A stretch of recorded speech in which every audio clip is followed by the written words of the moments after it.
السلام عليكم ورحمة الله وبركاته. أهلا بكل متابعي قناة زراعة أونلاين. معاكم المهندس محمود آدم. زي ما حضراتكم شايفين دلوقتي، طبعا احنا في مزرعة كوسة.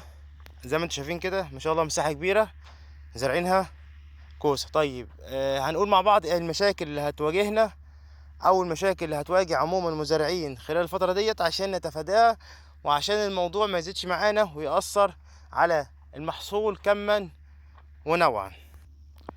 ولو حضرتك ما اشتركتش في القناة، ممكن تشترك معانا في القناة وتدوس على الزر الأحمر أسفل الفيديو وتفعل الجرس عشان يوصل حضرتك إشعار بكل فيديو بنحمله على القناة لو حضرتك مهتم بالزراعة. عشان ما نطولش عليك ونبدأ بالفيديو على طول ونقول المشاكل ونبدأ نحلها مع بعض بإذن الله.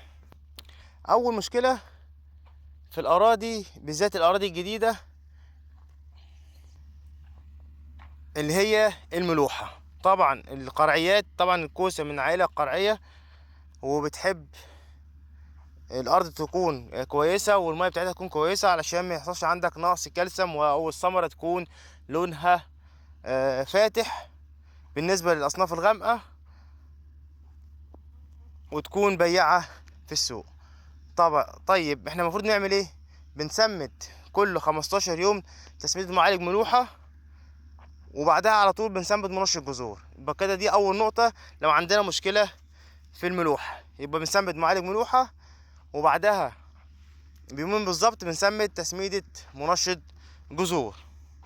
طب لو المية حلوة والأرض حلوة مش محتاجين منشط جذور ولا محتاجين معالج ملوحة، ممكن بس منشط جذور كل 15 يوم أو كل 20 يوم تسميدة، بحيث إن احنا ايه ننشط النبات في أول 20 يوم أو 25 يوم من عمر الزراعة، علشان يعمل نمو خضري وتفريعات ويبدأ معانا يشتغل إنتاج بإذن الله.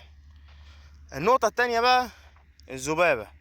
اكتر حاجه بتاثر على الكوسه الذبابه البيضاء، اللي هي بتعمل اصلا الفيروس. ممكن تكون انتوا شايفينها دلوقتي اهي، ده الذبابه البيضاء اهي بتاثر لان الذبابه البيضاء هي اكتر ناقل للفيروس اللي بيخلي الورقه لونها اصفر والنبات بسرعه بيكرمش وبعد كده بيجيبش معاك انتاج. طيب نعمل ايه؟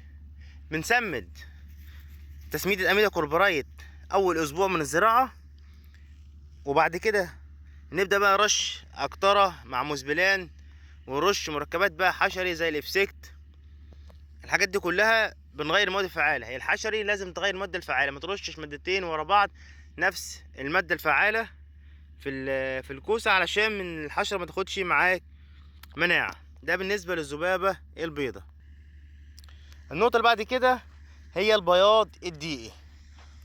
طبعا في الصيف بيزيد نسبة درجة حرارة او بترتفع درجة حرارة، بتزيد معاك الرطوبة. نعمل ايه؟ اول حاجة لازم اعتدال في الري، ما يكونش الارض عطشانة مية او النبات يكون عطشان منك، وبالتالي هيزيد معاك نسبة البياض الدقيقي. نرش كل 5 ايام او كل 10 ايام على حسب طبعا الاصابة عندك بياض دقيقي، ويفضل يكون اول رشة اللي هي سكور المادة الفعالة فيها دايفينوكونازول او عائلة زول. عموما بيبقى التركيز بتاعها كويس زي البروبوكونازول. الحاجات دي كلها بتجيب نتيجة كويسة معاك في البيض الدقيق. المشكلة اللي بعد كده اللي هي نقص الكالسيوم، او بيخلي النبات معاك لونه اصفر او لون شاحب كده، والثمرة بيبقى لونها شاحب شوية، وبعد كده الزهرة ممكن تطفي او ممكن تقع منها قبل الجمع اصلا. فلازم بالذات في العروة الصيفي لازم نرش كل اسبوع رشة كالسيوم، ونسمي تسميدة كالسيوم دي كل اسبوع.